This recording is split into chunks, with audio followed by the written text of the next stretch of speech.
Sedikitnya 6 desa atau sekitar 7.000 jiwa warga di Kabupaten Aceh Tamiang kesulitan mendapatkan air bersih akibat kekeringan. Warga mengaku sudah 2 bulan terakhir kesulitan mendapatkan air bersih untuk kebutuhan rumah tangga. Krisis air juga berdampak pada lahan pertanian. Sejumlah tanaman padi dan tanaman muda lainnya mulai layu. Untuk mengantisipasi kebutuhan warga, selama ini pemerintah Kabupaten Aceh Tamiang sudah mendistribusikan 50 ton air setiap harinya. Meski begitu, kebutuhan air untuk warga juga belum mencukupi karena daerah krisis air terus bertambah.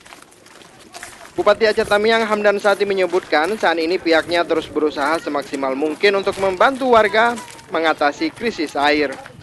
Bupati juga meminta bantuan kepada pemerintah pusat dan Provinsi Aceh untuk membangun pipa air ke desa-desa terpencil untuk mencegah terjadinya krisis air seperti saat ini.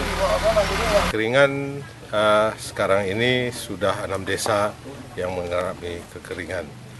Jadi kira-kira sebanyak ada sekitar 3.000 kakak dan jiwanya sekitar 7.000 jiwa.